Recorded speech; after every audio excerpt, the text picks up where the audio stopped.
Hello everyone, welcome back to our channel due education club. So जैसा कि आप जानते हैं, हम बीए प्रोग्राम सेमेस्टर 6 की इकोनॉमिक्स की बुक को कवर कर रहे हैं और ये इकोनॉमिक्स की हमारी दूसरी बुक है जिसका नाम है डेटा विश्लेषण के लिए बुनियादी कंप्यूटेशनल तकनीक। ठीक है, इस बुक में हम डेटा विश्लेषण से रिलेटेड बहुत सारे चैप्टर्स को पढ़ेंगे और आज हम चैप्टर नंबर 1 को पढ़ने वाले हैं। ठीक है, चलिए आइए देखते हैं। सो आपका जो ये चैप्टर नंबर 1 है, इसका नाम है आवृत्ति वितरण के निर्माण और बिंदु रेखा प्रदर्शन। यानी कि हम इसमें आवृत्ति वितरण से रिलेटेड जो चीज़ें हैं, जो इन्फॉर्मेशन है, जो तकनीक है, वो सारी चीज़ों को पढ़ेंगे। ठीक है, चलिए आइए देखते हैं। एकत्रित तथा वर्गीकृत आंकड़ों को आवृत्ति वितरण के रूप में प्रस्तुत किया जाता है। यानी कि जो भी आंकड़े हमने एकत्रित किए हैं और उनको एक जगह रख दिया है, उसको हम आवृत्ति वितरण के रूप में देखते हैं। ठीक है, आवृत्ति वितरण एक साधारण तरह की तालिका होती है, यानी कि एक टेबल होती है जिसमें आंकड़ों को अलग अलग रूप में अलग अलग वर्गों में बांटा जाता है। यानी कि एक टेबल में अलग अलग टाइप से अलग अलग जो आंकड़े होते हैं उनको रख दिया जाता है। हर वर्ग में घटित होने वाली घटनाओं की संख्या को लिख लिया जाता है। इससे हर विचलन में आने वाली विभिन्न मूल्यों की आवृत्ति की पुनरावृत्ति को समझा जा सकता है। आवृत्ति वितरण के निर्माण में निम्न 3 कारणों से होता है। यानी कि आवृत्ति वितरण जो है उसका जो निर्माण होता है वो किन किन कारणों से होता है, चलिए देखते हैं। 3 कारण हैं जो इंपॉर्टेंट है। तो सबसे पहला जो कारण है, आंकड़ों को आसानी से विश्लेषण करने के लिए, ताकि हम सभी जो आंकड़े हैं उनका विश्लेषण आसानी से कर सकें, इसीलिए आवृत्ति वितरण जो तालिका होती है वो बनाई जाती है।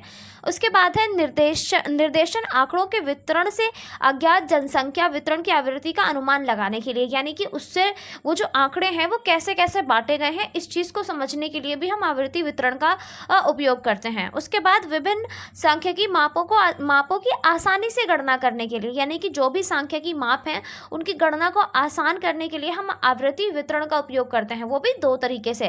पहला होता है आवृत्ति वितरण का एकल विचलन और दूसरा होता है दोहरा विचलन। एवरीवन, तो मैं आपको बता दूं कि हम आपकी इस बुक में आवृत्ति वितरण के एकल विचलन के बारे में पढ़ेंगे। ठीक है, तो चलिए पढ़ते हैं। एकल आवृत्ति वितरण को 3 श्रेणियों में विभाजित किया जा सकता है। क्योंकि आपके इस बुक में एकल आवृत्ति वितरण है तो इसी वजह से हम इसी को पढ़ेंगे और इसको 3 श्रेणियों में विभाजित किया जा सकता है। नंबर 1 है व्यक्तिगत जांच के आधार पर लिखे आंकड़ों का वितरण। उसके बाद होता है खंडित तथा विच्छिन्न आवृत्ति वितरण, जिसमें हम खंड करके यानी कि अलग अलग करके आंकड़ों को प्रस्तुत करते हैं। उसके बाद होता है अखंडित अविच्छिन्न आवृत्ति वितरण, यानी कि जिसमें हम आंकड़ों को जोड़कर लिखते हैं। ठीक है, चलिए आगे बढ़ते हैं। तो सबसे पहले हम व्यक्तिगत जांच के आधार पर जो है उसको पढ़ेंगे। तो सबसे पहला जो पॉइंट है वो है व्यक्तिगत जांच के आधार पर लिखे आंकड़ों का विचरण। इसमें आंकड़ों का किसी प्रकार का वर्गीकरण नहीं होता है। इसका मतलब यह है कि कोई वर्गीकरण नहीं है, कोई क्लासिफिकेशन नहीं है, जैसे आंकड़े हैं वो वैसे ही रख दिए जाते हैं। अनुसंधानकर्ता जैसे ही कुछ तथ्यों को देखते हैं उन्हें उसी रूप में लिख देते हैं। यानी कि जैसे मेरे पास कुछ डाटा था, मैंने सेम एज इट इज़ ऐसे ही लिख दिया, ना तो उसमें कोई टेबल बनाई और ना ही उसे किसी क्रम में रखा। ठीक है, इस प्रकार के आंकड़ों को ना तो वर्गों में बांटा जाता है और ना ही उसे किसी प्रकार का क्रम दिया जाता है, यानी कि उसमें किसी प्रकार का कोई क्रम नहीं होता। इस प्रकार की श्रेणी में 20 छात्रों को प्राप्तांकों का उदाहरण इस प्रकार दिया गया है। यानी कि इसके लिए एक एग्जाम्पल भी दिया गया है।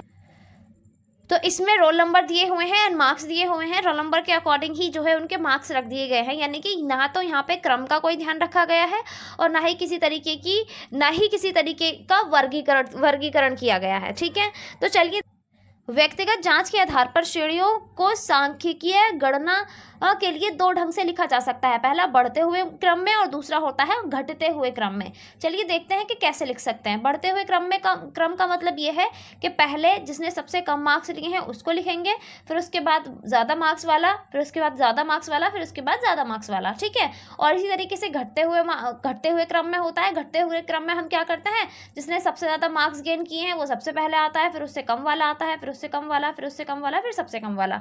ये घटता हुआ क्रम आता है। चलिए देखते हैं, यहाँ पे एक टेबल दी गई है और उदाहरण भी हैं।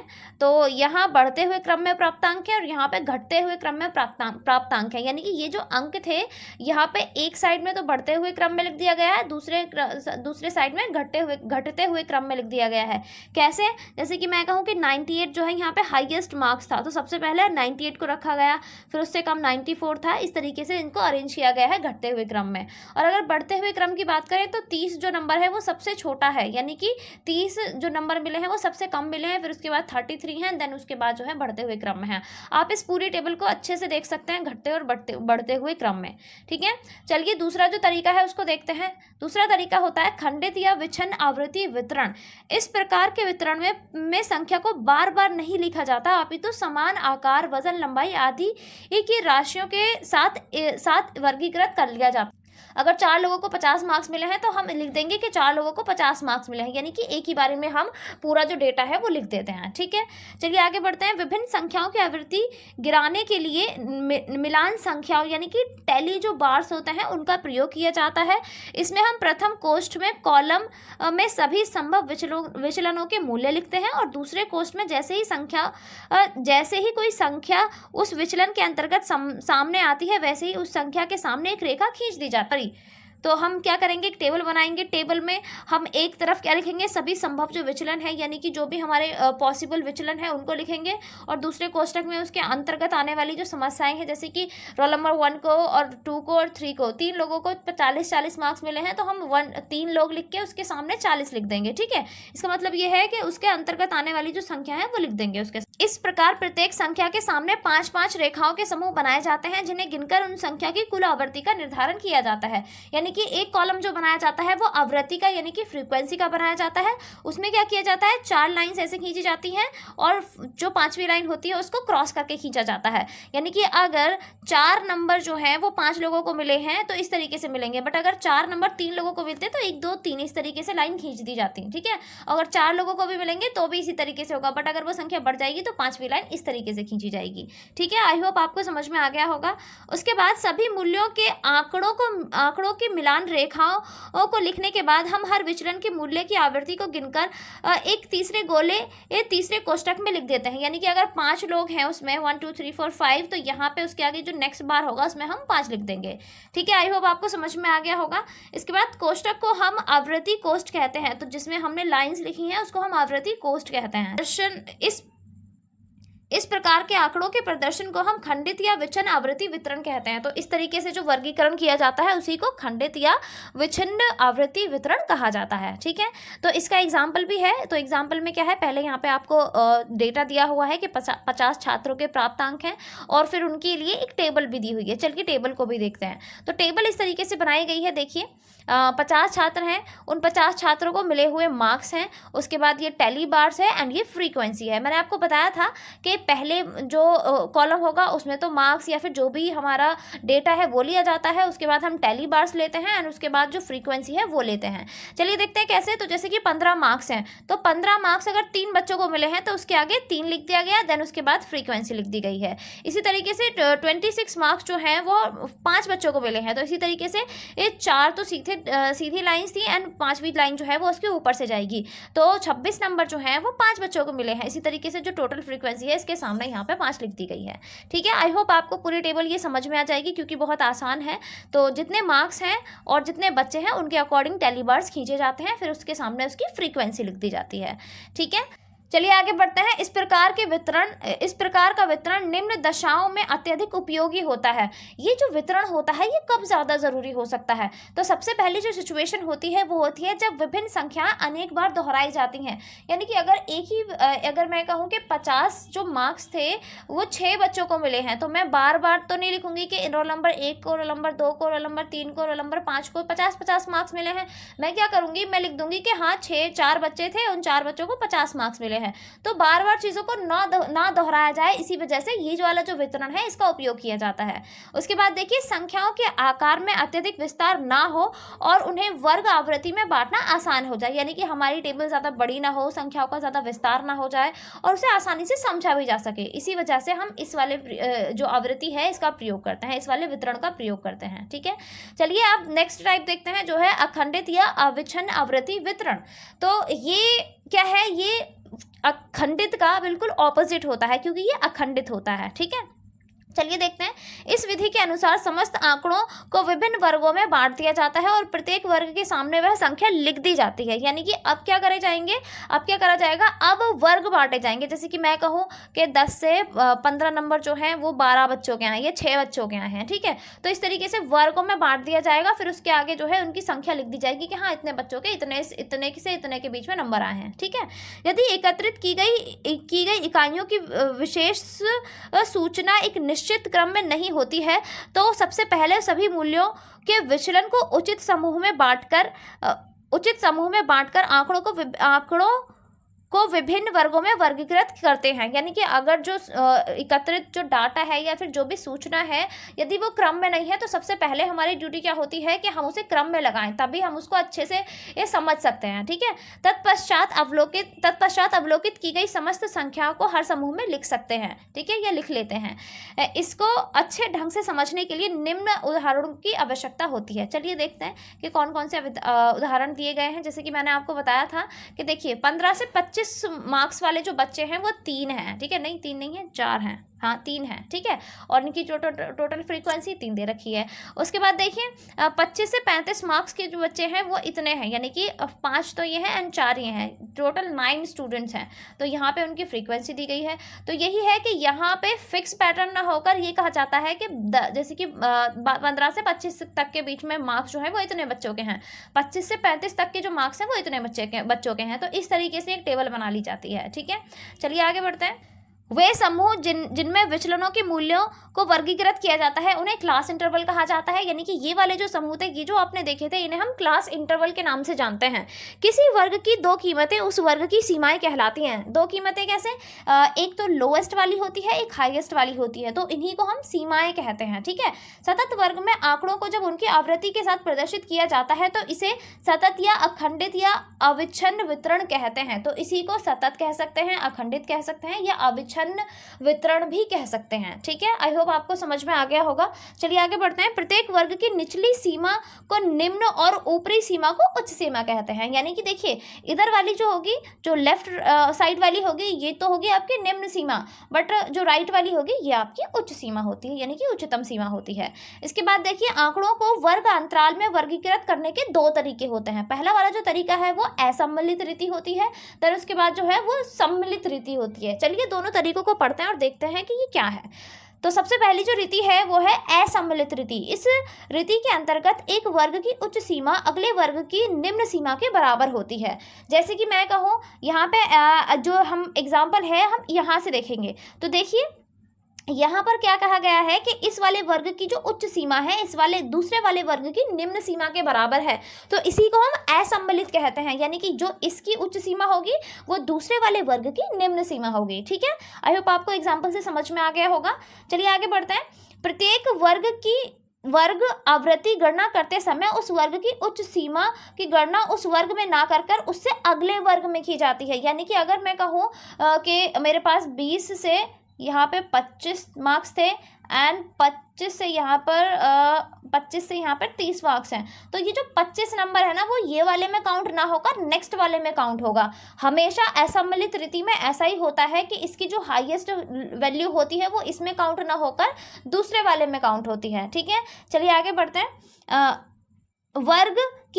वर्ग आवृत्ति गणना करते समय उस वर्ग की उच्च सीमा की गणना उस वर्ग में ना करके उससे अगले वर्ग में की जाती है। इस प्रकार प्रत्येक वर्ग को उसकी उच्च सीमा छोड़नी पड़ती है। यानी कि हम ये कह सकते हैं प्रत्येक वर्ग में जो उसकी जो उच्च सीमा है वो उसे छोड़नी पड़ती है ताकि जो दूसरा वर्ग है उसे अपनी निम्न सीमा समझकर जो है उसे अपने आप में सम्मिलित कर सके, ठीक है। उसके बाद देखिए निम्नलिखित आंकड़ों के आधार पर इसे इस प्रकार वर्गीकृत किया गया है। देखिए कैसे यहाँ पे एग्जाम्पल पे दिया हुआ है, जैसे कि 200 से 250 है एंड 250 से 300 है। जो इस वर्ग की उच्चतम सीमा थी वो दूसरे वाले वर्ग की निम्नतम सीमा बनी, और इसी प्रकार जो 250 है वो इसमें काउंट ना होकर हम दूसरे वाले वर्ग में काउंट करेंगे, ठीक है। आई होप कि आपको समझ में आ गया होगा। इस प्रकार यह स्पष्ट हो जाता है कि असम्मिलित रीति में वर्ग अंतराल की उच्च सीमा को उस वर्ग में छोड़ देंगे, यानी कि उच्च सीमा को उस वाले वर्ग में छोड़ दिया जाएगा। उपरोक्त उदाहरण में 50 व्यक्तियों की आय 200 से 249.99 के बीच होगी। यानी कि अगर मैं बात करूं यहाँ पे 200 से 250 जो है, तो मैं यहाँ पे 250 ना लेकर इससे एक कम लूँगी। एक कम का मतलब है कि मैं 1 पॉइंट कम लूँगी, तो मैं इसे लूँगी 249.99 ले सकती हूँ, बट मैं 250 नहीं ले सकती क्योंकि 250 इसमें नेक्स्ट वाले में काउंट होगा। ठीक है, चलिए आगे बढ़ते हैं। दूसरा जो रीति है, दूसरा जो तरीका है, जो रीति है, वो है सम्मिलित रीति। इसके अंतर्गत एक वर्ग की उच्च सीमा दूसरे वर्ग की निम्न सीमा के बराबर नहीं होती है। यानी कि ये ऊपर वाले से ऑपोजिट होता है। ऐसा नहीं है कि एक में 10 से 20 है तो वो दूसरी वाली जो है वो 20 से शुरू होगी, नहीं, वो 20 से नहीं, वो 21 से शुरू होगी। ठीक है, 21 से शुरू होगी, देन वो आगे चली जाएगी। ठीक है, यानी कि ये जो उच्च सीमा है वो इसकी निम्न सीमा नहीं बनती, तो इसी को हम सम्मिलित रीति कहते हैं। ठीक है, इस प्रकार उस वर्ग अंतराल की उच्च सीमा को उसी वर्ग में जोड़ देते हैं या उसी वर्ग में जोड़ा जाता है। तो इसका मतलब ये है कि जो 10 से 20 था वो मैं इसी में गिनूंगी, 20 को नेक्स्ट वाले कैटेगरी में नहीं ज्वाइन करूंगी। ठीक है, चलिए आगे बढ़ते हैं। जैसे कि यहाँ पे एग्जाम्पल भी दिया हुआ है, एग्जाम्पल बहुत अच्छा है। जैसे कि 200 से 249 है, देन उसके बाद 250 से 299 पे खत्म होता है। देखिए कहीं पे भी क्लैश नहीं है, यानी कि यहाँ की जो हायर सीमा है वो यहाँ से बिल्कुल भी मैच नहीं करती। ठीक है, तो यही तरीका होता है कि यहाँ पे खत्म करो और नेक्स्ट नंबर से शुरू करो। ठीक है, इस प्रकार उपरोक्त उदाहरण से स्पष्ट होता है कि 200 से 249 वर्ग अंतराल में उन लोगों को जोड़ लेंगे जिनकी आय 249 रुपये तक है। यानी कि यहाँ से यहाँ तक हम पूरा इसको काउंट कर सकते हैं। ठीक है, चलिए आगे बढ़ते हैं। आवृत्ति वितरण के निर्माण के मुख्य सिद्धांत, यानी कि आवृत्ति वितरण जो होता है उसके निर्माण में कौन कौन से जो सिद्धांत हैं वो इंपॉर्टेंट होते हैं। चलिए सबसे पहला सिद्धांत पढ़ते हैं, जो है वर्गों के प्रकार। वर्गों के प्रकार यानी कि वर्गों को सही ढंग से समझकर परिभाषित करना चाहिए। हमने टेबल तो बना दी, अलग अलग वर्ग बना दिए, बट अगर हमने स्टूडेंट को बताया ही नहीं है कि वो वर्ग क्या दिखाता है, हमने ये नहीं लिखा कि वो मार्क्स दिखाता है, हमने ये नहीं लिखा कि वो फ्रीक्वेंसी दिखाता है, तो वो कैसे समझ पाएंगे। तो यही है कि वर्गों का जो प्रकार है वो सही होना चाहिए और उनकी परिभाषा जो है वो भी बिल्कुल ठीक होनी चाहिए। ठीक है, उनकी सीमाएं ठीक होनी चाहिए, उनके बीच जो मध्य बिंदु है वो भी ठीक होना चाहिए, क्योंकि उससे औसत निकालने में आसानी होती है। ठीक है, चलिए आगे बढ़ते हैं। वर्गों की संख्या, यानी कि जो वर्ग है उनकी संख्या को किस प्रकार देख सकते हैं। दिए गए आवृत्ति वितरण को कितने वर्गों में बांटा जाना चाहिए, यह निम्न बातों पर निर्भर करता है। तो अगर वर्गों की संख्या हम ले रहे हैं तो वो कौन कौन सी सिचुएशंस ऐसी होती हैं जो हमें ये बताती हैं कि कितने वर्गों की संख्या होनी चाहिए। तो सबसे पहली सिचुएशन जो है वो है वितरण में कुल अवलोकित आवृत्तियों की संख्या का योग या वितरण का आकार, यानी कि जितनी ज्यादा इंफॉर्मेशन होगी हमें उतने ज्यादा वर्ग बनाने पड़ेंगे। दूसरी चीज है वितरण के बीच संख्याओं का फैलाव और आंकड़ों की प्रकृति, यानी कि संख्याएं अगर ज्यादा हैं, अगर उनका फैलाव ज्यादा है तो ज्यादा हमें वर्ग लेने पड़ेंगे। तीसरी चीज है उच्चतम व न्यूनतम संख्या के बीच का अंतर, यानी कि उच्चतम और न्यूनतम जो संख्याएं हैं उनके बीच कितना अंतर है ये भी डिपेंड करता है वर्गों की संख्या के लिए। ठीक है, शुद्धता की मात्रा भी डिपेंड करती है, क्योंकि अगर ट्रांसपेरेंसी नहीं है, अगर एक ही नंबर को बार बार दिया गया है तो उसमें प्रॉब्लम हो सकती है वर्गों की संख्या डिसाइड करने में। उसके बाद चलिए आगे बढ़ते हैं। विभिन्न आवृत्ति वितरण के वर्णित मापों की गणना की सुविधा, जैसे मध्य विचलन आदि, यानी कि जो भी आवृत्ति वितरण दिया गया है उसमें जो माप हैं उनकी गणना की सुविधा किस प्रकार है। क्या आप उसका माध्य निकाल सकते हैं, क्या आप उसका विचलन निकाल सकते हैं, क्या उसका माध्यम निकाल सकते हैं, ETC। ठीक है, यानी कि ये है कि अगर मापों की गणना आसान है तो वहाँ पे जो वर्गों की संख्या लेना है वो भी बहुत आसान हो जाता है। ठीक है, चलिए आगे बढ़ते हैं। वर्गों की संख्या ना तो बहुत कम हो ना ही बहुत अधिक होनी चाहिए, यानी कि ऐसा नहीं है कि आपने बहुत कम वर्ग लिए हैं या बहुत ज्यादा ले लिए हैं, तो वो स्टेबल होनी चाहिए, ना तो ज्यादा हो ना कम हो। ठीक है, यदि वितरण का आकार बड़ा होगा तो सामान्य वर्गों की संख्या भी अधिक होगी। वितरण अगर ज्यादा है तो वर्ग भी ज्यादा होंगे।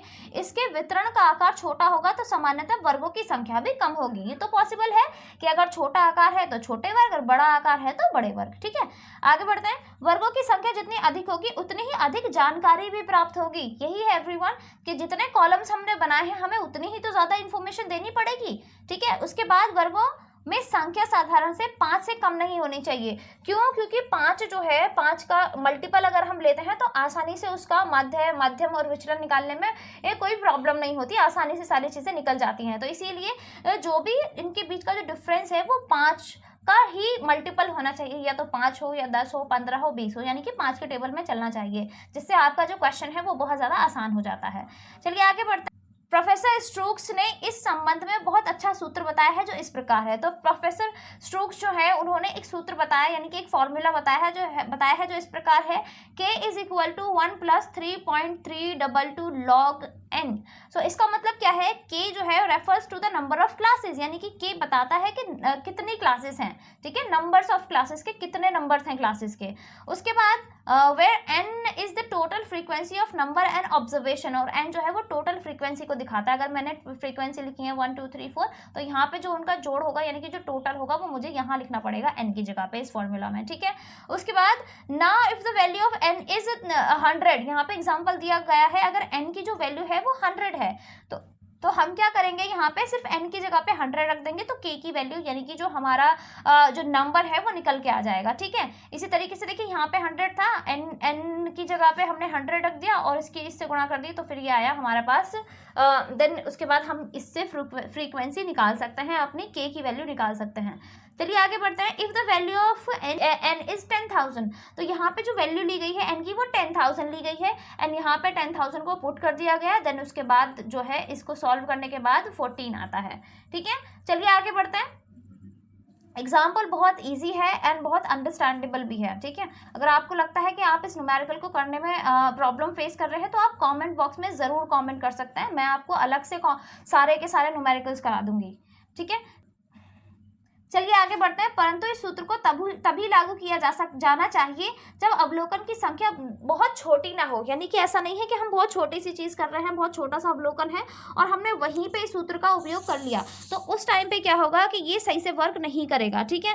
वर्ग अंतरालों की संख्या इस प्रकार से निश्चित की जानी चाहिए जिससे वे आवृत्ति के वितरण को समान या एक रूप दे सकें, यानी कि वर्ग अंतराल ऐसा होना चाहिए कि समान वितरण हो, दोनों के बीच का जो डिफरेंस है वो समान रूप से रहे, ठीक है।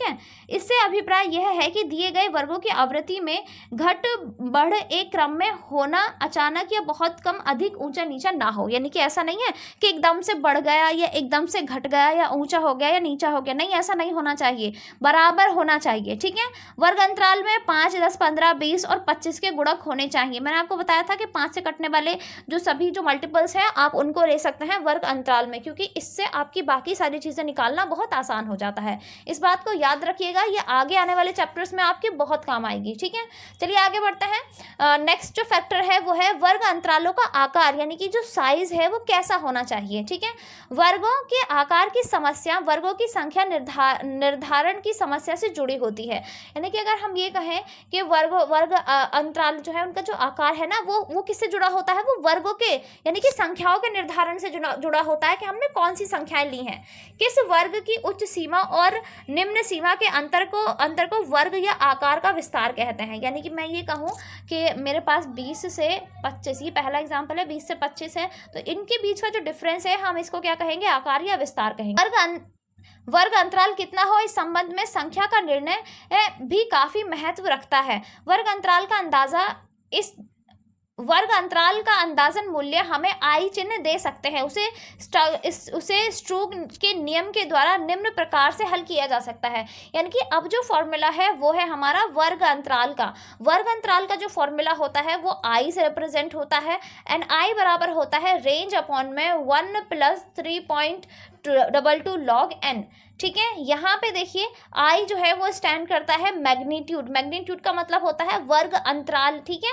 उसके बाद एन जो है वो रेफर्स करता है टोटल फ्रीक्वेंसी को। जैसे ही आपके पास टोटल फ्रीक्वेंसी आ जाती है, आप 1 प्लस 3.2 में एन का गुणा करने के बाद अपॉन उसके जो ऑपोजिट है उसको रेंज को रख दीजिए, आपका जो वर्ग अंतराल है वो निकल के आ जाएगा, ठीक है।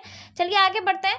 हमें यहाँ पे एक एग्जाम्पल भी दिया गया है। एग्जाम्पल कैसे दिया गया है, देखिए वर्ग अंतराल यहाँ पे निकालने के लिए, तो यहाँ पे सबसे पहले हम देखेंगे कि यहाँ पे रेंज लिया गया है। रेंज कैसे निकलता है, सबसे बड़े नंबर में से सबसे छोटे नंबर को माइनस कर दीजिए, आपका रेंज निकल के आ जाता है। तो वर्ग अंतराल निकालने के लिए सबसे ऊपर हमें रेंज चाहिए होता है, उसके बाद हम 1 प्लस 3.22 को गुणा कर देते हैं अपने फ्रीक्वेंसी से, ठीक है। तो यहाँ पे रेंज निकाला गया, देन उसकी मल्टीप्लाई करके उसको सॉल्व कर दिया गया, ठीक है। आई होप आपको समझ में आ गया होगा, सिर्फ छोटा सा डिवाइड वर्ग अंतरालों का आकार 5, 10, 15 या 20 के गुणन में लेना चाहिए। मैंने आपको पहले भी बताया था कि वर्ग अंतराल जो होते हैं वो हमेशा 5 के मल्टीपल में होने चाहिए, ठीक है, ताकि विभिन्न सांख्यिकीय मापों की आवृत्ति वितरण को आसानी से निकाला जा सके, यानी कि बाकी जो चीज़ें निकालनी है उस टेबल से वो हम आसानी से निकाल सकें, ठीक है। वर्ग अंतराल ऐसे ढंग से निर्धारित किए जाने चाहिए ताकि उनके अवलोकनों के मध्य बिंदु को आसानी से निकाला जा सके, यानी कि इस ढंग से निर्धारित करें ताकि उनके बीच जो मध्य बिंदु है उनको आसानी से निकाला जा सके, वो पॉइंट में ना आए एटलीस्ट, ठीक है। यह सभी कल्पनाएं तभी सही होंगी जब आवृत्तियों को एक समान रूप में बराबर सभी वर्ग अंतरालों में बांटा जाएगा, यानी कि जब हम सभी वर्ग अंतरालों को और सभी संख्याओं को समान रूप से रखेंगे, ये सारी चीजें तभी पॉसिबल हो सकती हैं। तो इसी वजह से सभी चीजों को ढंग से चुनना बहुत ज्यादा जरूरी है, ठीक है। चलिए आगे बढ़ते हैं। पॉइंट नंबर 4 है वर्ग सीमाएं, यानी कि जो बाउंड्रीज है वो कैसे निर्धारण होता है बाउंड्रीज का। यदि सामूहिक आवृत्ति वितरण के वर्ग की उच्च सीमा तथा निम्न सीमा में यदि अंतर सम्मिलित प्रकार का वर्गीकरण है तो उसे असम्मिलित प्रकार के वर्गीकरण में बदलकर आंकड़े को सतत श्रेणी में बदल लेना चाहिए, यानी कि ये कह रहा है कि अगर आपका जो वर्गीकरण है वो सम्मिलित प्रकार का है तो आपको क्या करना है, पहले उसे असम्मिलित प्रकार का बनाना है, देन ही आप आगे बढ़ सकते हैं। वरना अगर आप सम्मिलित प्रकार के वर्गीकरण में ही आगे जाएंगे तो आपको बहुत सारी समस्याओं का सामना करना पड़ सकता है, ठीक है। तो जब भी आपको लगे कि आपकी जो टेबल है वो सम्मिलित प्रकार की है तो पहले उसे असम्मिलित प्रकार की बनाएं, देन उसके बाद अब आगे के क्वेश्चंस को सॉल्व करें, ठीक है।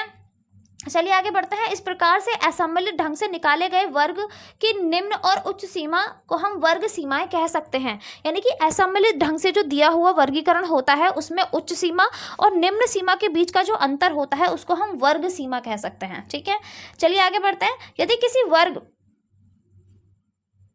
यदि किसी वर्ग की उच्च और निम्न सीमा के अंतर को हम d मानकर चले तो इस प्रकार उसे निकाला जा सकता है। कैसे कि हम अपर बाउंड्रीज लेंगे, अपर बाउंड्री निकालने के लिए हम क्या करेंगे, upper class limit plus 1/2d, ठीक है, यानी कि जो हमारा डिफरेंस है वो निकल जाएगा इससे। तो लोअर क्लास बाउंड्री निकालने के लिए हम लोअर क्लास लिमिट लेंगे, माइनस करेंगे 1/d को। अगर हम यहाँ से d को इधर ले लें, क्योंकि यहाँ तो d गुणा में है तो d/2 हो जाता है, यहाँ पे प्लस d/2 है और यहाँ पे माइनस d/2 होता है, ठीक है। देखिए यहाँ पे इसी तरीके से d/2 is called correction factor, तो यही जो है ये करेक्शन फैक्टर कहलाता है, ठीक है। चलिए आगे बढ़ते हैं। यहाँ पे कुछ यहाँ पे एग्जाम्पल भी दिया हुआ है इससे रिलेटेड, जैसे कि मार्क्स हैं और यहाँ पे क्लासेस की बाउंड्रीज हैं, ठीक है, बाउंड्रीज भी दे रखी हैं। ओके, तो चलिए यहाँ पे एग्जाम्पल भी दिया हुआ है, जैसे कि हेयर द करेक्शन फैक्टर निकालने के लिए d/2 था तो पहले d रखेंगे फिर (2) रख देंगे एंड इसका जो आंसर आएगा वो 1/2 आएगा, क्योंकि 35 में से 34 माइनस करेंगे तो 1 आएगा एंड 1/2 इज इक्वल टू 0.5, ठीक है। आई होप आपको समझ में आ गया होगा। देन उसके बाद हमें पता होना चाहिए कि मिड वैल्यू क्या होती है या मिड वैल्यू कैसे किसी चीज़ को प्रभावित कर सकती है। चलिए जानते हैं मिड वैल्यू यानी कि मध्य जो मूल्य है वो कैसे निकलता है, ठीक है। वर्ग अंतराल का मध्य मूल्य वह बिंदु होता है जो वर्ग अंतराल की उच्चतम या निम्नतम सीमा के ठीक बीच में आता है, यानी कि उच्चतम और न्यूनतम सीमा के ठीक बीच में जो बिंदु आता है उसको हम क्या कहते हैं, मध्य मूल्य कहते हैं, ठीक है।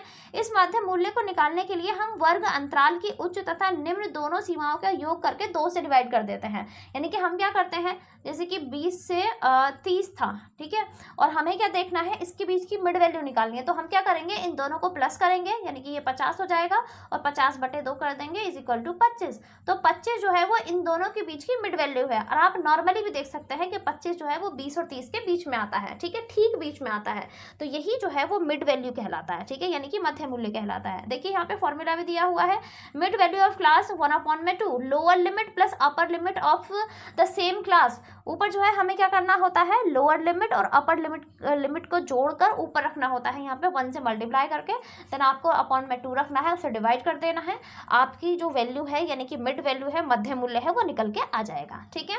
यदि किसी वर्ग के नीचे या ऊपर की सीमा अनिश्चित है उसे खुले सिरे वाले वर्ग कहते हैं, यानी कि जब कोई सीमा निश्चित ना हो, यानी कि ये कहते हैं कि 20 से ज़्यादा या 20 से कम, इस तरीके की जब आंकड़े दे दिए जाते हैं तो वो अनिश्चित कहलाते हैं, तो उसी को हम खुले सिरे वाला जो वर्ग है वो कहते हैं, ठीक है। उदाहरण से 20 से नीचे, देखिए यहाँ पे दे दिया गया एग्जाम्पल, 20 से नीचे के अंक या फिर 60 वर्ष से नीचे के अंक, या फिर हम ये भी कह सकते हैं कि इससे ज़्यादा के अंक, तो 20 से नीचे के अंक या 30 से ज़्यादा के अंक, इस तरीके की जो क्लासिफिकेशन होती है वो हमेशा खुले सिरे वाले वर्ग में दी जाती है, ठीक है।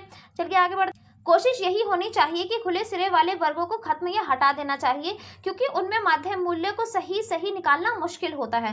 यानी कि अगर खुले हुए सिरे का कोई वर्ग है तो आप क्या करें, उसको बंद सिरे का बनाने की कोशिश करें या फिर उसको हटा दें। ठीक है, इस प्रकार वर्ग को हटाया ना जा सके तो इसके मध्य बिंदु का अनुमान पहले वर्ग के अनुसार लगा लेना चाहिए। यानी कि फिर यहाँ पे हमें थोड़ा सा अज्यूम करना पड़ता है कि शुरुआती जो टाइम है वो हम क्या ले सकते हैं। जैसे कि 20 से ऊपर का है तो 20 से ऊपर का मैं 20 से 40 ले सकती हूँ, 20 से 60 भी ले सकती हूँ। तो इस तरीके से अनुमान लगाया जाता है सिर्फ। ठीक है, चलिए यहाँ पे एग्जाम्पल भी दिया हुआ है, इसको देखते हैं।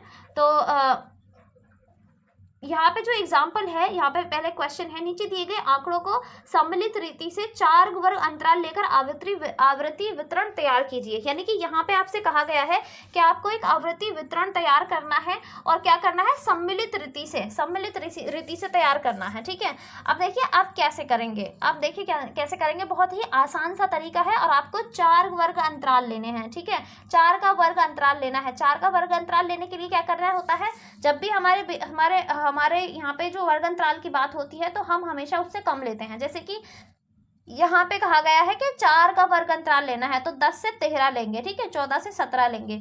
तो ये जो होता है ये 4 का वर्ग अंतराल कहा जाएगा। ठीक है, अब उसके बाद क्या है, टेली बार्स में क्या कहा जाएगा कि 10 से 13 के बीच में जो है वो कितने नंबर्स हैं, ऐसे कितने नंबर्स हैं जो 10 से 13 के बीच में है। यहाँ पे फ्रीक्वेंसी भी दी हुई है 5 एवरीवन, और यहाँ पे जो टेली बार्स हैं उसमें भी आपको साफ दिख रहा होगा कि 5 बार्स हैं। तो ये 5 संख्या को रिप्रेजेंट करते हैं। और इसी तरीके से मैंने यहाँ टेबल में भी उनको निशान लगा दिया है, उन पे मार्किंग कर दी है। जैसे कि 10 से 13 के बीच में अगर 5 लोग हैं तो कैसे हैं, देखिए 10 है, ठीक है, यहाँ पे 13 था, यहाँ फिर से 10 था, फिर 11 था, उसके बाद यहाँ पे 12 था। तो टोटल 5 बार जो है वो 10 से 13 के बीच में जो नंबर्स हैं या फिर जो आवृत्ति है वो आई है। इसी तरीके से आप बाकी चीज़ों को भी चेक कर सकते हैं। जैसे कि 14 से 17 जो है वो कितने टाइम्स आई है और 18 से 21 जो है वो कितने टाइम्स आई है। आप सभी चीज़ों को चेक कर सकते हैं। सारी चीज़ें एकदम अप्रोप्रिएट हैं एंड क्लियर हैं और बहुत आसान भी हैं। ठीक है, चलिए आगे बढ़ते हैं। उसके बाद एक और एग्जाम्पल है, जैसे कि prepare the statistical table from the following. यहाँ पे भी आपको क्या करना है, ये एक आवृत्ति वितरण बनाना है और ये टेबल दे रखी है। सेम क्वेश्चन है एवरीवन, आप इसको अटेम्प्ट करिएगा एंड उसके बाद देखिएगा कि आपको ये आता है या नहीं आता। ठीक है, उसके बाद देखिए यहाँ पे सोल्यूशन भी दिया हुआ है। 20 से 30 जो है वो कितने टेली बार्स में आ सकता है, यानी कि कितनी बार 20 से 30 के बीच की जो संख्या है वो रिपीट हुई है। फिर उसके बाद टोटल फ्रीक्वेंसी लिख दीजिए। ठीक है, ये इस तरीके से हम क्या करते हैं, इनको डिस्ट्रीब्यूट करते हैं। ठीक है, चलिए आगे बढ़ते हैं। उसके बाद है आवृत्ति वितरण के रेखा चित्र। यानी कि आवृत्ति वितरण जो है, क्या हम उसको रेखा चित्र में भी दिखा सकते हैं? अब तक तो हम टेबल में दिखा रहे थे, क्या हम उसे रेखा चित्र में भी दिखा सकते हैं क्या? हाँ एवरीवन, हम आवृत्ति वितरण को रेखा चित्र में भी दिखा सकते हैं। तो वो कौन कौन से रेखा चित्र होते हैं या किस प्रकार के रेखा चित्र होते हैं जिसमें हम उसको दिखा सकते हैं? तो चलिए आगे बढ़ते हैं। आवृत्ति वितरण से संबंधित सूचना को एक रेखा चित्र द्वारा भी दिखाया जा सकता है, जो उन महत्वपूर्ण संबंधों और विशेषताओं को बताता है जो आवृत्ति तालिका के निर्देशन परीक्षण से भी आसानी से निश्चित नहीं किए जा सकते हैं। साधारण रूप से आवृत्ति वितरण को रेखाचित्र से दिखाने के लिए निम्न प्रकार के रेखाचित्रों का प्रयोग किया जा सकता है। यानी कि ये कुछ टाइप दे रखे हैं रेखाचित्रों के। सबसे पहला जो टाइप है वो है आवृत्ति आयात चित्र। आवृत्ति आयात चित्र क्या है, इसमें आयात जो है वो बनाई जाती है। हम आपको दिखाएंगे कि कैसे बनाते हैं। ठीक है, उसके बाद है आवृत्ति बहुभुज। तीसरा तरीका होता है सरल आवृत्ति वक्र। उसके बाद है संचयी आवृत्ति वक्र। हम सारे ही वक्र को, सारे ही तरीकों को पढ़ेंगे। ठीक है, शब्द आवृत्ति आयात चित्र को कल्किक चित्र से अलग समझना चाहिए, ना कि एक जैसा। यानी कि हम आयात चित्र के बारे में पढ़ने वाले हैं कि आयात चित्र जो है वो कैसा होता है। ठीक है, आवृत्ति आयात चित्र तो विभिन्न प्रकार की संख्याओं तथा वर्गों की आवृत्ति को दिखाने के लिए प्रयोग किया जाता है। यानी कि ये जो चित्र है वो क्या करता है, ये विभिन्न संख्याओं के वर्गों में जो आवृत्ति हो रही है, यानी कि जो फ्रीक्वेंसी है उसको दिखाता है। परंतु कल्किक चित्र समय अनुसार परिवर्तनों को दिखाने के लिए प्रयोग किया जाता है। परंतु जो कल्किक जो चित्र होता है वो समय के अनुसार जो चेंजेस हो रहे हैं उनको दिखाने के लिए प्रयोग होता है। ठीक है, चलिए आगे बढ़ते हैं। आवृत्ति चित्र के बारे में और भी बहुत सारी इन्फॉर्मेशन है जो जानना जरूरी है। सबसे पहली चीज है, आवृत्ति आयात चित्र को तैयार करते समय एक्स एक्सिस पर वर्गांतर किए जाते हैं। यानी कि 2 एक्सिस बनाए जाते हैं, जैसे कि इस तरीके से है। तो यहाँ पे एक्स एक्सिस होगा और यहाँ पे जो होगा वो वाई एक्सिस होगा। तो यहाँ पे वर्गांतर किए जाएंगे, उसके बाद जो है यहाँ पर जो है मूल बिंदु लिखे जाएंगे। ठीक है, इस प्रकार से बनाया जाता है इसको। ठीक है, वाई एक्सिस पर उन बिंदुओं पर आधारित आवृत्तियां ली जाती हैं, यानी कि यहाँ पे आवृत्तियां ली जाएंगी और यहाँ पे क्या दिया जाएगा, वर्गांतर दिया जाएगा। एक्स एक्सिस पर वर्गांतरों को लिखते समय मूल बिंदु को भी वर्गांतर में लिखा जा सकता है, यानी कि हम ये कह सकते हैं कि जैसे हम वर्गांतर लिख रहे हैं 10 से 15, 15 से 20, सो 10 से 15 के बीच में अगर हमारे जो कोई चीज़ है वो 12 पे आती है तो हम 12 भी लिख सकते हैं, उसमें ऐसी कोई भी रोक टोक नहीं है कि वहाँ पे हम उसमें 12 नहीं लिख सकते, ठीक है। तो जो हमारा मेन बिंदु होता है हम उसको भी उसमें दिखा सकते हैं। उसके बाद वाई एक्सिस पर उचित पैमाने के अनुसार आवृत्तियां प्रस्तुत की जाती हैं, यानी कि यहाँ पे सटीक जो आवृत्तियां हैं, सटीक जो फ्रीक्वेंसी है हमें वो प्रस्तुत करनी होती है। प्रत्येक वर्गांतर से संबंधित आयात की ऊंचाई वर्गांतर की आवृत्ति के अनुसार होती है, यानी कि जितनी आवृत्ति होगी उतनी ही ज्यादा जो वर्गांतर की जो लंबाई है, यानी कि आयतों की जो लंबाई है वो उतनी ही ज्यादा होगी। बट जैसे ही वर्गांतर जो है वो कम हो जाएगा, उसी प्रकार जो आयत है उसकी जो लंबाई होगी वो कम हो जाएगी, ठीक है, फिर फैलाव बढ़ जाता है। आवृत्ति आयात चित्र को हिस्टोग्राम से भी स्पष्ट रूप से भिन्न समझना चाहिए, यानी कि हम इसे हिस्टोग्राम भी नहीं कह सकते। ऐसा नहीं कि हमने क्या किया, कोई भी चीज़ ली और उसको ऐसे दर्शा दिया, नहीं, ये थोड़ा सा अलग होता है। वास्तव में आवृत्ति दंड चित्र में केवल दंड की ऊंचाई ही महत्वपूर्ण न होकर चौड़ाई भी इंपॉर्टेंट होती है, यानी कि ये कहा गया है कि दंड की ऊंचाई ही महत्वपूर्ण नहीं है, अभी तो उसकी जो चौड़ाई है वो भी बहुत महत्वपूर्ण होती है, ठीक है। आपात चित्र में आयात की लंबाई व चौड़ाई दोनों ही महत्वपूर्ण है।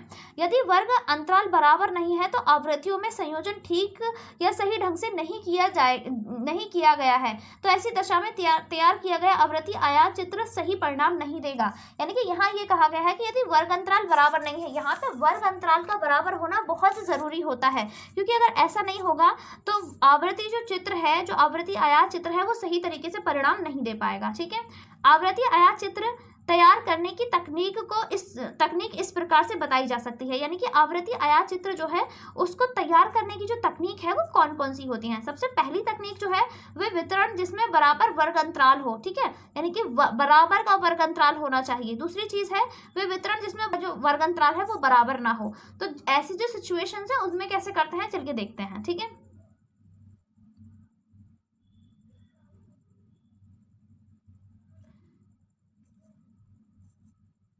तो जब वर्ग अंतराल बराबर हो तो वाई एक्सिस पर आवृत्तियों को लेकर एक्स एक्सिस पर विचलन को ले लो और आयातों को बना लो, यानी कि जब वर्ग अंतराल बराबर हो तो वाई एक्सिस पर तो आवृत्तियां ले लो और एक्स एक्सिस पर विचलनों को ले लो और फिर उसके अकॉर्डिंग जो है आयातों को बना लो, ठीक है।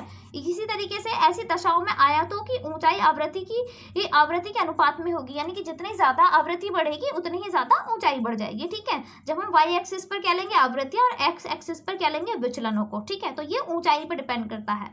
उसके बाद देखिए यहाँ पे इसी तरीके से यहाँ पे दिया गया है, तो यहाँ पे फ्रीक्वेंसी है, यहाँ पे क्लासेस हैं। जैसे कि यहाँ पे जो ये बार दिख रहा है, इसमें क्या होता है, वाई एक्सिस पर फ्रीक्वेंसी ले ली गई और एक्स एक्सिस पर जो है वो क्लासेस ले ली गई और उसी के अकॉर्डिंग जो है वो आयातें जो है वो खींच दी गई, ठीक है। चलिए आगे बढ़ते हैं। जब वर्ग अंतराल बराबर ना हो तो आवृत्तियों की आवृत्ति आयात चित्र बनाने के पहले ही समायोजित कर लेना चाहिए, यानी कि जब वर्ग अंतराल बराबर नहीं है या तो उसे पहले ही एडजस्ट कर लो, पहले ही बराबर कर लो। यदि कोई वर्गांतर सामान्यतः वर्गांतर से छोटा है तो उस वर्गांतर से संबंधित आयात की चौड़ाई उसी अनुपात में कम कर ली जाएगी और ऊंचाई उसी अनुपात में बढ़ा दी जाएगी। यानी कि अगर ऐसा है कि कहीं पे जो वर्गांतर है उसमें कमी है, यानी कि वो कम है, तो क्या होगा, जो आयात होगी उसका जो आकार होगा वो अपने आप छोटा करना पड़ेगा, वरना तो मिसमैच हो जाता है आपकी जो चित्र होता है उसमें, ठीक है। इसी प्रकार यदि कोई वर्गांतर सामान्यतः वर्गांतर से बड़ा है, और अगर ये तो हमने छोटे की बात करी, बट अगर बड़ा आ जाए तो उसी अनुपात में हमें जो चौड़ाई है वो बढ़ा लेनी चाहिए। तो अगर वर्गांतर कम हो जाए तो चौड़ाई कम कर लो और लंबाई को बढ़ा दो, और अगर जो वर्गांतर है वो ज़्यादा हो जाए तो चौड़ाई बढ़ा लो और लंबाई को कम कर दो, ठीक है। तो ये चौड़ाई और लंबाई का जो होता है प्रोसेस ये ऑपोजिट में चलता है। जब चौड़ाई बढ़ेगी तो लंबाई कम हो जाएगी और जब लंबाई बढ़ेगी तो चौड़ाई कम हो जाएगी। देखिए इसमें एग्जाम्पल भी दिए हुए हैं, तो इस वाले एग्जाम्पल से हम समझते हैं कि कैसे। देखिए यहाँ पे क्या हुआ होगा, यहाँ पे क्या हुआ होगा कि इसकी जो ये फ्रीक्वेंसी है वो कम हो गई होगी, इसी वजह से इसका जो इसकी जो चौड़ाई है वो ज़्यादा हो गई, ठीक है। और यहाँ पे क्या हुआ होगा, यहाँ पे क्या हुआ होगा, इसकी जो पीरियड है वो कम हो गया होगा, इसी वजह से इसकी जो लंबाई है वो बढ़ गई, ठीक है। तो यही है कि ये उल्टा काम करते हैं एक दूसरे के। चलिए आगे बढ़ते हैं।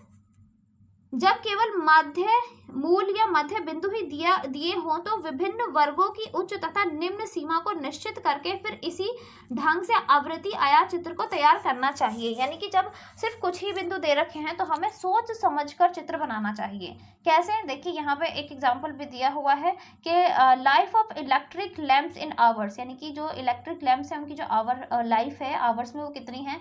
तो उसके बाद फॉर्म 1 ने बनाई है, ये फॉर्म बी ने बनाई है। ठीक है, यहाँ पे इससे रिलेटेड जो है वो आंकड़े दे रखे हैं।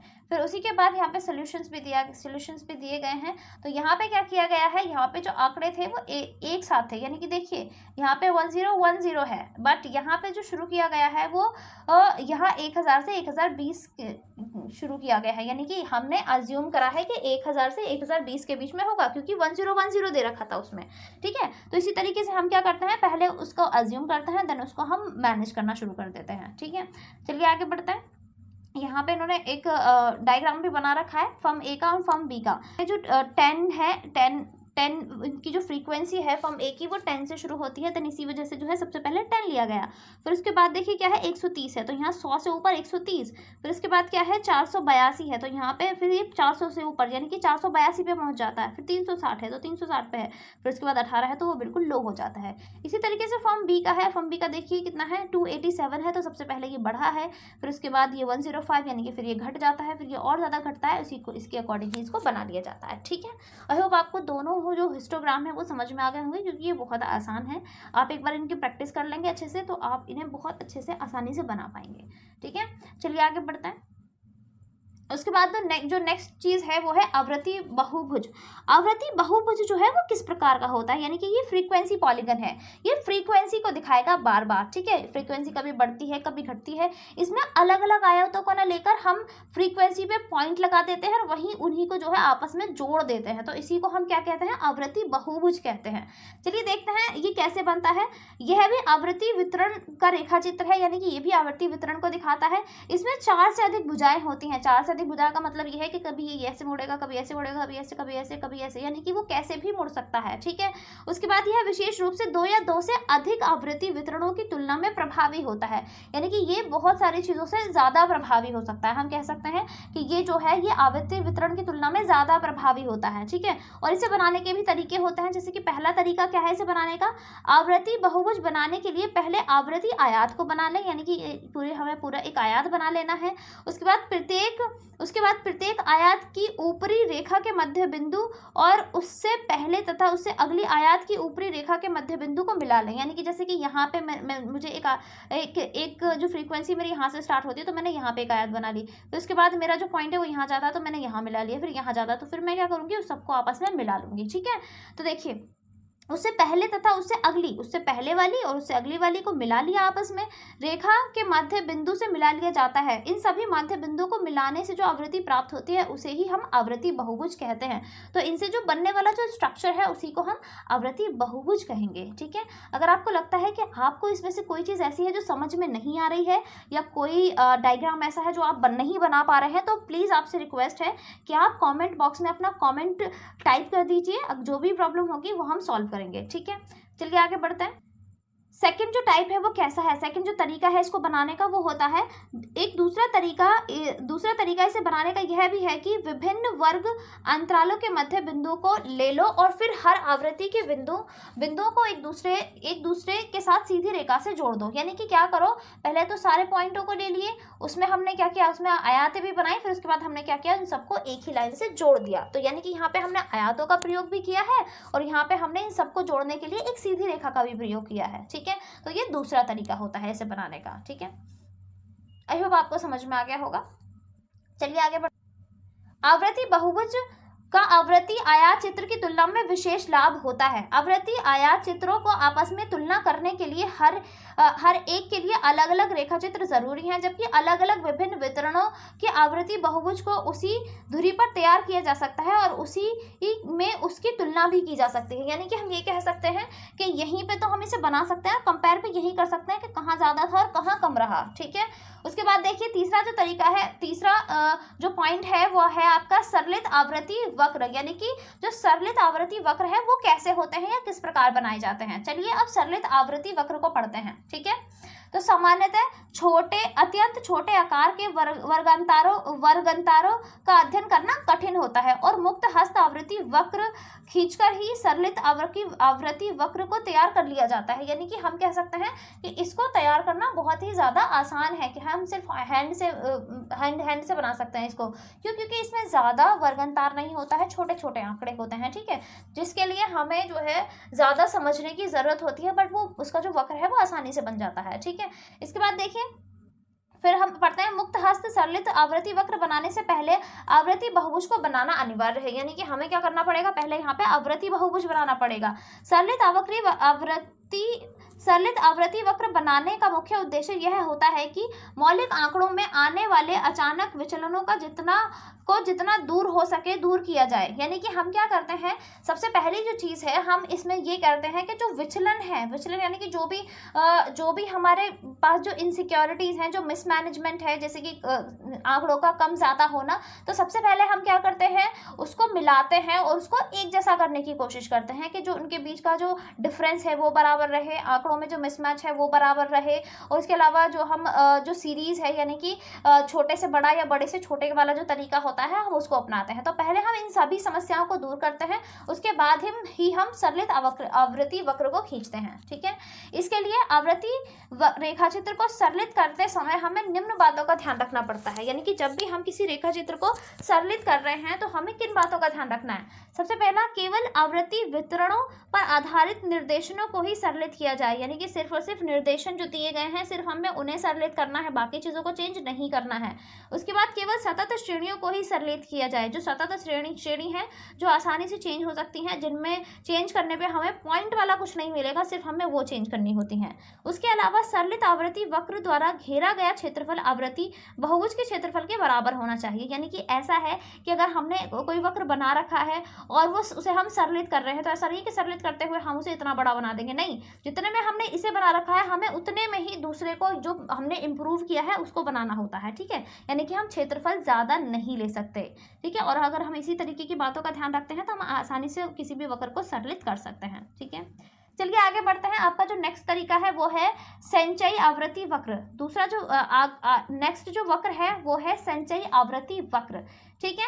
कई बार यह ज्ञात करने की आवश्यकता होती है कि किसी संख्या में कम कितनी आवृत्तियां हैं या किसी संख्या से अधिक कितनी आवृत्तियां हैं। यानी कि जब हम ये जानने की कोशिश करते हैं कि कोई संख्या है उससे कम कितनी आवृत्तियां हैं या फिर उससे अधिक कितनी आवृत्तियां हैं, तो उदाहरणतः हम इस बात को जानने में उत्सुक हैं कि कक्षा में 65 IBS से कम कितने छात्र हैं और 15.5 IBS से अधिक कितने छात्र हैं, ठीक है। यानी कि हम ये जानने की कोशिश कर रहे हैं कि 65 से कितने कम हैं और 15.5 से कितने ज़्यादा हैं, ठीक है। इस प्रकार की सूचनाएं प्राप्त करने के लिए संचयी आवृत्ति बनाना आवश्यक होता है। तो जब हम इस प्रकार की सूचनाएं प्राप्त करते हैं तो उसके लिए हमें संचयी आवृत्ति वक्र बनाना पड़ता है, ठीक है। कहने का अभिप्राय यह है कि साधारणतः आवृत्ति को बदलकर संचयी आवृत्ति वितरण में कर लिया जाता है। यानी कि साधारण वाले को, जो नॉर्मल वाला होता है, उसको बदलकर हम क्या कर लेते हैं, संचयी वाले में, यानी कि कम और ज़्यादा वाले में चेंज कर लेते हैं। संचयी आवृत्ति वितरण में आवृत्तियों को या तो नीचे या फिर ऊपर जोड़ के चलना पड़ता है। यानी कि हम क्या कहेंगे, या तो इससे अधिक हो या इससे कम हो, ठीक है, इस तरीके से लेके चलते हैं। तो इन्हें संचयी कैसे बनाया जाए। अगर किसी प्रकार की कोई सिचुएशन दे दिया आपको और आपको नॉर्मल वक्र दे दिया और आपको उसे संचयी वक्र बनाना है, तो आप किन दो विधियों का प्रयोग कर सकते हैं। तो यहाँ पे दो विधियाँ हैं एवरीवन। पहली है इससे कम की विधि और दूसरी है इससे अधिक की विधि। यानी कि एक तरफ क्या करते हैं, हम कम ले सकते हैं, दूसरी तरफ हम क्या कर सकते हैं, ज़्यादा ले सकते हैं, ठीक है। तो सबसे पहली विधि पढ़ते हैं इससे कम वाली विधि। तो इससे कम विधि में संचयी आवृत्ति वक्र को ज्ञात करने के लिए प्रत्येक वक्र की ऊपरी सीमा के सामने उससे पहले की समस्त आवृत्तियों तथा उस वर्ग की आवृत्तियों का योग लिखकर से कम संचयी आवृत्ति सारणी तैयार की जाती है। यानी कि हम क्या करेंगे, सबका योग लिखेंगे, फिर उसके बाद जो उससे कम वाली जो संख्याएं होंगी उन सबकी सारणी को तैयार करते हैं, ठीक है। इसके बाद उन्हें ग्राफ पेपर पर आलेखित किया जाता है और जो उससे कम वाली जो सारी नंबर्स होते हैं उनको ग्राफ पेपर में लिख दिया जाता है। इस दिशा में संचयी आवृत्ति बढ़ती जाती है और इससे कम संचयी आवृत्तियां वक्र बाएं से दाएं की ओर ऊपर उठती रहती हैं, ठीक है। यानी कि इसी तरीके से हम इससे कम वाली जो सारी इंफॉर्मेशन है, जो भी सारे आंकड़े हैं, वो हम लेते रहते हैं और इसी तरीके से जो हमारा वक्र है वो आगे बढ़ता रहता है, ठीक है। चलिए आगे बढ़ते हैं। इसके बाद है इससे अधिक वाली, ठीक है। चलिए आगे बढ़ते हैं। तो इसके बाद है इससे अधिक वाली, चलिए आगे बढ़ते हैं। तो इसके आगे है इससे अधिक वाली, ठीक है। संचयी आवृत्ति वाली वक्र को ज्ञात करने के लिए प्रत्येक वक्र की निचली सीमा के सामने उस वक्र की आवृत्ति तथा उस वर्ग के ऊपर की समस्त वर्गों की कुल आवृत्ति के योग को लिखकर इससे अधिक वाली ली जाती है। योग निकालते हैं, यानी कि इस बार भी हम योग निकालेंगे। योग का कुल करने के बाद हम देखेंगे कि इससे जो अधिक वाले जो नंबर्स हैं, इससे जो अधिक वाली जो डेटा है वो कौन कौन सा हो सकता है, उसको हम सबको ग्राफ पे लिखेंगे। देन उसके बाद क्या होगा, हमारा जो वक्र है हमारा बाएं से दाएं की ओर नीचे गिरता चला जाएगा। तो अधिक वाले में क्या होता है, वक्र जो है वो नीचे गिरता है, और कम वाले में क्या होता है, वक्र जो है वो ऊपर की साइड गिरता है, ठीक है। यहाँ पे कुछ एग्जाम्पल्स भी हैं, चलिए एग्जाम्पल्स देख लेते हैं, ठीक है। यहाँ पे क्या है, यहाँ पे क्या है, देखिए यहाँ पे हमें एक टेबल ड्रॉ करनी है, दोनों ही मेथड से, ठीक है। चलिए देखते हैं कि कैसे करना है। यहाँ पे ये क्वेश्चन दिया हुआ है, उसके बाद इसका यहाँ पे सोल्यूशन भी है। सोल्यूशन कैसा है कि यहाँ पे हम लेस देन यानी कि कम वाली ले रहे हैं। कम वाली कैसे, देखिए यहाँ पे ये क्वेश्चन था 90.5 से लेकर 100.5 के बीच में। तो यहाँ पे क्या लिया हमने, कम वाला लिया, ठीक है, 100.5, फिर उसके बाद 110.5, 120.5, यानी कि इससे हम क्या करेंगे, हम कम वाली से कम करते करते चले जाएंगे। यानी कि हम क्या करेंगे, सबसे पहले कम वाला लेंगे, फिर उसके बाद 110.5, फिर उसके बाद उससे ज़्यादा, फिर उसके बाद उससे ज़्यादा, उसके बाद उससे ज़्यादा, ठीक है। तो यही है, इस तरीके से क्या होगा, हमारा जो ग्राफ है वो ऊपर बढ़ता चला जाएगा, उससे हमारी जो फ्रीक्वेंसी होगी वो आगे बढ़ती चली जाएगी, ठीक है। बट इसी तरीके से जब हम ज़्यादा वाला लेंगे तो उसमें हम ऑपोजिट करेंगे, ठीक है। यहाँ पे हम ज़्यादा वाले की बात करेंगे। देखिए यहाँ पे आपका ये ग्राफ भी तैयार करके बताया गया है, कम वाला। देखिए यहाँ मैंने बताया था कि कम वाला जो ग्राफ होगा वो हमेशा ऊपर बढ़ेगा। बट अगर मैं अधिक वाले की बात करूँ तो ये देखिए कम होता चला जाएगा। यहाँ पे देखिए क्या है, 90, 100 है, फिर उसके बाद 110 के बाद 120, 130, 140, 150, 160। बट यहाँ पे जो फ्रीक्वेंसी है ये इसकी घटती चली जाएगी। तो फ्रीक्वेंसी इस तरीके से घटती है, ठीक है। तो कम वाले में क्या होगी, फ्रीक्वेंसी बढ़ती चली जाएगी, और जो ज़्यादा वाला होगा उसमें फ्रीक्वेंसी जो है वो घटती चली जाएगी। और जैसे ही फ्रीक्वेंसी घटेगी एवरीवन, हमारा जो ग्राफ है वो नीचे गिरता चला जाएगा। देखिए ग्राफ को भी देख लेते हैं ज़्यादा। तो देखिए ये जो ज़्यादा वाला वक्र है, इसमें क्या होता है, फ्रीक्वेंसी गिरती जाती है, इस वजह से जो ग्राफ है वो हमेशा नीचे आता है, ठीक है। चलिए आगे बढ़ते हैं। आई होप कि आपको सारी चीज़ें समझ में आ गई होंगी। हमारे चैप्टर में और कुछ इंपॉर्टेंट चीज़ें हैं, चलिए उन्हें देख लेते हैं। हालांकि रेखाचित्र सांख्यिकी आंकड़ों को प्रस्तुत करने के लिए एक बहुत अच्छा तथा प्रभावी तरीका है, फिर भी यह सभी उद्देश्यों में सभी दशाओं में प्रयोग नहीं किया जा सकता। यानी कि ये एक अच्छा तरीका होता है, कम और ज़्यादा वाला जो होता है, बट फिर भी ये सभी चीज़ों को अच्छी तरीके से स्पष्ट नहीं कर सकता। इस क्षेत्र का विशेष ज्ञाता वही माना जाएगा जो इससे केवल गुणों को न देखकर दोषों को भी देखे। यानी कि इसमें कुछ अच्छी चीज़ें तो होती हैं, साथ ही साथ इसमें जो कुछ बुरी जो चीज़ें हैं उसके जो मतलब दोष हैं वो भी होते हैं। तो हमें यहाँ पे एक और एग्जांपल दिया गया है। यहाँ पे भी हमें एक जो टेबल है यानी कि जो एक मेथड है वो ड्रॉ करना है। कौन से मेथड से, determine the number of companies and getting profit between Rs 45 crore and 75 crore. तो यहाँ पे क्या दिया गया है, कंपनीज के प्रॉफिट हैं, कंपनीज हैं उनके प्रॉफिट करोड़ में है, एंड नंबर ऑफ कंपनीज हैं, ठीक है। तो जैसे कि 10 से 20 कंपनीज हैं, उनका जो नंबर ऑफ 10 से 20 जो करोड़ का प्रॉफिट है वो 8 कंपनीज का है। तो इसी तरीके से यहाँ पे दो जो कॉलम है वो प्रॉफिट के हैं और दो जो कॉलम है वो नंबर ऑफ कंपनीज के हैं, ठीक है। तो यहाँ पे हम दो ही बनाएंगे या फिर हम दो से कम एक में भी काम चला सकते हैं। देखिए कैसे, less than 20, less than 30, less than 40, less than 50। यानी कि यहाँ पे क्या दिया हुआ है, ये करोड़ में प्रॉफिट दिया हुआ है कि 20 से कम, 20 से कम, 30 से कम, 40 से कम, इतना करोड़ का प्रॉफिट, ठीक है। और कितनी कंपनीज को मिला है वो प्रॉफिट। तो यहाँ पे इसी तरीके से हम एक ग्राफ भी बना सकते हैं। इसमें क्या है, सबसे पहला जो नंबर था वो 20 से कम था जो कि 8 कंपनीज का है। तो देखिए यहाँ से शुरू होता है 20 से कम, यानी कि यहाँ पे 20 से कम है और 8 कंपनीज का है, तो 8 जो होगा वो यहीं पे तो आएगा। ये 20 से कम है और यहाँ पे 8 कंपनीज आएंगी, तो यहाँ पे पहला नंबर लगेगा। फिर उसके बाद क्या होगा, 30 से कम, 30 से कम में जो 20 है वो आएंगे, यानी कि 30 से कम में यहाँ पे 20 नंबर पे। इसी तरीके से जो ग्राफ है वो आगे बढ़ता चला जाएगा। आई होप आपको समझ में आ गया होगा। चलिए आगे बढ़ते हैं। तो इसके बाद एक और क्वेश्चन दे रखा है, आप इसको खुद से करने की कोशिश कीजिएगा। ये बहुत ही आसान तरीके से करवा रखा है, आप इसको चाहे तो इसे देख सकते हैं। देन उसके बाद इसका ग्राफ बनाना है आपको। सेम क्वेश्चन है, बिल्कुल सेम तरीके से। आपको क्या करना है, इसकी टेबल बनानी है, देन इसका ग्राफ तैयार करना है, ठीक है। आई होप कि आप सब इसको बहुत अच्छे से कर लेंगे, ठीक है। चलिए आगे बढ़ते हैं। तो यहाँ पे ठीक है। तो यहाँ पे आपका जो ये लेसन है ये एंड होता है। तो हमने आपका चैप्टर नंबर 1 जो है वो कंप्लीट कर लिया है। इसके बाद की जो वीडियोस हैं वो आपके नेक्स्ट चैप्टर्स की होंगी। फॉर एग्जांपल आपका चैप्टर नंबर 2, 3, 4, 5 एंड देन। तो आगे के लेसन की वीडियोस के लिए आप हमारे यूट्यूब चैनल को सब्सक्राइब कर लीजिए, बेल आइकन को प्रेस कर लीजिएगा। एंड अगर आप मोर इन्फॉर्मेशन चाहते हैं तो आप हमारे टेलीग्राम ग्रुप से जुड़ सकते हैं, आप हमारी इंस्टाग्राम आईडी को चेकआउट कर सकते हैं, आप हमारे फेसबुक पेज से भी जुड़ सकते हैं। उसके अलावा आप हमारा जो ब्लॉगर अकाउंट है उस पर भी रीच कर सकते हैं। ठीक है। Thank you so much everyone for joining the class.